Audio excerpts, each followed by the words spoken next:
یکی از راه‌هایی که توی زندگی کمکمون میکنه که چیزهای مختلف یاد بگیریم، دیدگاه‌های مختلف رو در نظر بگیریم، زود قضاوت نکنیم، دید بهتری نسبت به زندگی داشته باشیم و کلاً کمکمون میکنه که ذهنمون بازتر بشه، فیلم خوب دیدن یا خوندن داستان زندگی آدم‌های مختلفه.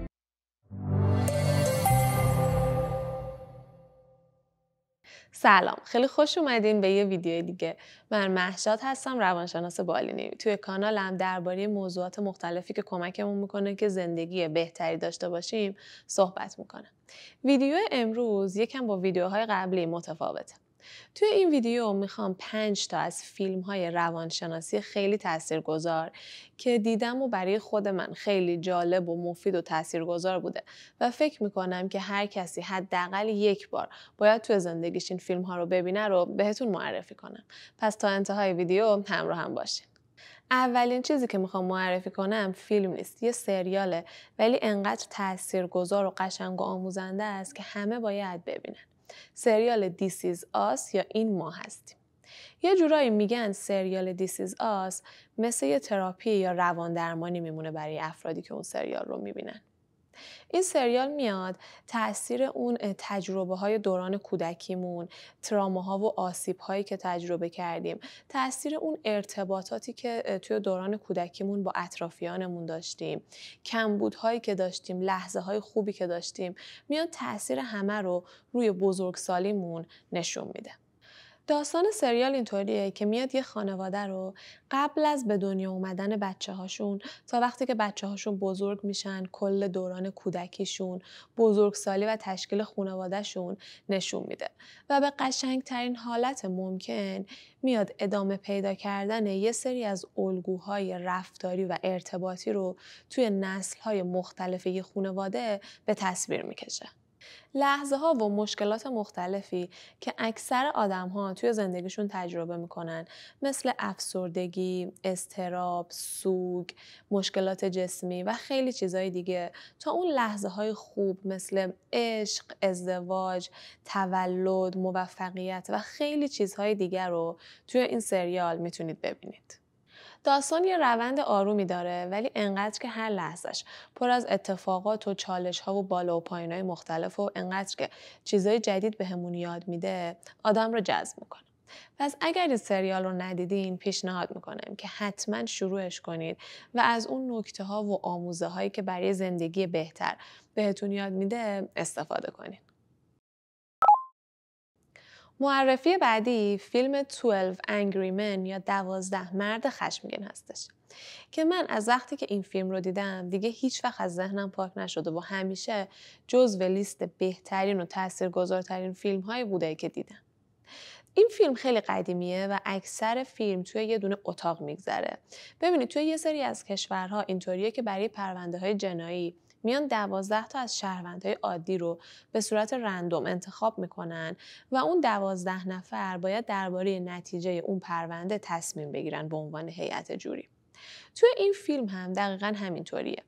درباره پرونده‌ای که مربوط میشه به یه پسر 18 ساله که متهمه به قتل پدرش. 12 تا از شهروندهای عادی انتخاب شدن و باید درباره گناهکاری یا بیگناهی این پسر تصمیم گیری بکنن. این 12 نفر از قشرهای مختلف جامعه‌ان، با یه سری ویژگی‌های شخصیتی مختلف، یه سری مشکلات روانی مختلف که باید با همدیگه همکاری کنن و به یه نظر واحد برسن درباره نتیجه این پرونده. اول فیلم وقتی که جلسه این 12 نفر تشکیل میشه و باید با همدیگه به یه نظر واحد برسن برای نتیجه این پرونده، 11 نفرشون یک نظر دارن و یک نفرشون نظر مخالف با بقیه داره. حالا شما برید فیلم رو ببینید، ادامه داستان رو ببینید که متوجه بشین این روند چجوری قرار ادامه پیدا بکنه. این فیلم کمکمون میکنه که متوجه بشیم که خیلی وقتا توی موقعیت‌های مختلف زندگیمون وقتی که فکر کردن برامون سخته، ما ترجیح میدیم که قضاوت کردن رو انتخاب کنیم و کمکمون میکنه که تأثیر یه سری از مسائل مهم انسانی مثل مسئولیت پذیری، وجدان و قدرت انتخاب هامون رو توی زندگی بهتر درک کنیم. فیلم بعدی فیلم بلک سوان یا قوی سیاه هستش. فیلم قوی سیاه یکی از بهترین فیلم‌ها توی حیطه روانشناسیه. میاد اختلالات و مشکلات روانی مختلف مثل وسواس، اختلالات خوردن، روانپریشی، کمالگرایی، شخصیت خودشیفته، مازوخیسم، اختلالات پوستکنی، هویت تجزیه‌ای و خیلی چیزهای دیگر رو به تصویر میکشه. این فیلم یکی از فیلماییه که من توی دوران دانشگاهم برای یکی از پروژه‌ها تحلیل کردم. راجع بهش نوشتم و خیلی دوستش داشتم. شخصیت اصلی داستان نینا هستش که یه بالرینه که به شدت کمالگراست. توی یه خانواده آشفته بزرگ شده و با مادری زندگی میکنه که خیلی کنترلگره و نشونه‌های شخصیت خودشیفته داره. نینا میخواد تلاش کنه که بتونه توی یه نمایش خیلی مهم نقش قوی سیاه رو بگیره. و این تلاش و رقابت و فشارهایی که از همه طرف بهش وارد میشه باعث میشه که خیلی از اختلالات و مشکلات روانی که از قبل داشته توی این دوره تشدید بشه یا حتی یه سری از مشکلات جدید براش به وجود بیاد یا اون اختلالاتی که زمینش رو داشته و فعال نبوده به خاطر این فشارها و این اضطرابی که تحمل میکنه یه جورایی براش فعال بشه. یکی از دیالوگ‌های قشنگ فیلم راجع به این کمالگرایی که نینا تجربه میکنه وقتیه که طراح رقصش بهش میگه توی این 4 سال هر بار که رقص تو رو دیدم انگاری داری زور میزنی که تمام حرکاتو کامل و درست انجام بدی. اما تا حالا هیچ وقت ندیدم که خودتو رها کنی. این همه انضباط واسه چیه؟ نینا میگه که من فقط میخوام بی عیب و کامل باشم. توماس میگه کمال این نیست که همش خودتو کنترل کنی. یه وقتایی لازمه که خودتو رها کنی. خودتو غافلگیر کن تا بتونی بقیه رو غافلگیر کنی. این فیلم ما رو میبره به یه سری از تاریک ترین بخش ها و جنبه های شخصیت انسان و اون دردها و اون مشکلاتی که خیلی همون تجربهش کردیم رو به تصویر میکشه و به همون نشون میده. پس پیشنهاد میکنم که حتما این فیلم رو اگر ندیدین ببینین و ازش لذت ببرین. فیلم تاثیرگذار بعدی گود ویل هانتینگ یا ویل هانتینگ خوب یا نابغه است که فیلم درباره یه پسر بزهکار نابغه و فوق‌العاده باهوشه که به خاطر جرمایی که مرتکب شده دادگاه بهش حکم زندان میده. ولی استاد ریاضی که متوجه نابغه بودن اون شده میاد ضمانتش رو میکنه و قاضی رو راضی میکنه که به شرط اینکه ویل پیش روانشناس بره و زیر نظر اون استاد باشه آزاد بشه. ویل توی دوران کودکیش تراماها و آسیب‌های خیلی مختلفی رو تجربه کرده و این باعث شده که توی بزرگسالیش مشکلات متعددی داشته باشه. ویل به خاطر اون تجربه‌های منفی که توی دوران کودکیش داشته و اون آسیب‌ها و تراماهایی که تجربه کرده توی بزرگسالی خیلی ناسازگاره و به خاطر اینکه توی دوران کودکیش همه کسایی که دوستشون داشته ترکش کردن توی بزرگسالی خیلی براش سخته که بتونه به کسی اعتماد بکنه. به خاطر اون تجربه‌های منفی که داشته باعث شده که عزت نفسش خیلی پایین باشه و یه جورایی خود تخریبگری داشته باشه و اون توانایی‌ها و استعدادها و اون نبوغی که داره رو نادیده بگیره و یه جورایی قبولش نکنه. اما با یه روانشناسی آشنا میشه که اون روانشناس میتونه به مرور بهش نزدیک بشه و اون زخم‌ها و تراماهای دوران کودکیش رو درمان کنه. برای اینکه ببینید داستان چجوری پیش میره ادامه فیلم رو خودتون ببینید.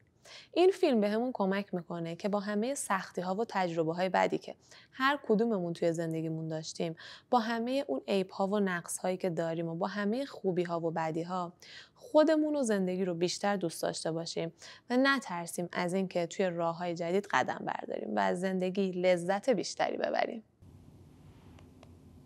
و در نهایت فیلم پنجم که احتمالاً خیلیاتون دیدین ولی فکر میکنم که ارزش چند بار دیدن رو داشته باشه، فیلم A Beautiful Mind یا یک ذهن زیبا هستش. این فیلم بر اساس زندگی جان نش، یه ریاضیدان برجسته است که تونسته جایزه نوبل اقتصاد بگیره و یه قسمت زیادی از عمرش رو درگیر اختلال اسکیزوفرنی بوده.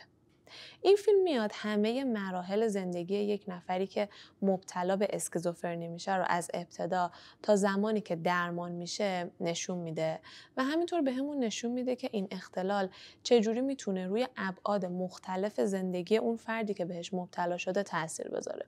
روی شغلش، زندگی فردیش، ارتباطاتش و خیلی چیزای دیگه. شخصیت اصلی فیلم که جان هست یه فردیه که فوق‌العاده باهوشه ولی از نظر اجتماعی خیلی عجیب و غریبه. بیماری اسکیزوفرنی که داره باعث به وجود اومدن توهماتش شده. توهم یعنی دیدن و شنیدن هر چیزی که توی واقعیت وجود نداره و برای جان هم توهمش اینطوری بوده که با آدم‌هایی که توی واقعیت وجود نداشتن ارتباط داشته و صحبت می‌کرده که این مشکلش به مرور شدیدتر میشه و تعداد این آدم‌ها هم بیشتر میشه. نوع اسکیزوفرنی که جان بهش مبتلا بوده از نوع پارانویده که دیلوژن یا هذیان داره با این مضمون که آدم‌های دیگه‌ای هستن که میخوان بهش صدمه بزنن.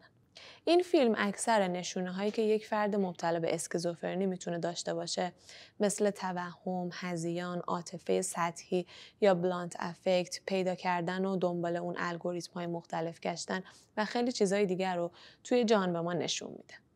فیلم ذهن زیبا و کلاً داستان زندگی جان نش به همون نشون میده که آدم‌ها چقدر میتونن تاباوری و قدرت داشته باشن موقع شرایط سخت زندگیشون و همینطور به همون نشون میده که اون ساپورت سیستم و حمایتی که از اطرافیانمون میگیریم چقدر مهمه و چقدر میتونه کمکمون کنه برای عبور کردن از شرایط سخت زندگیمون.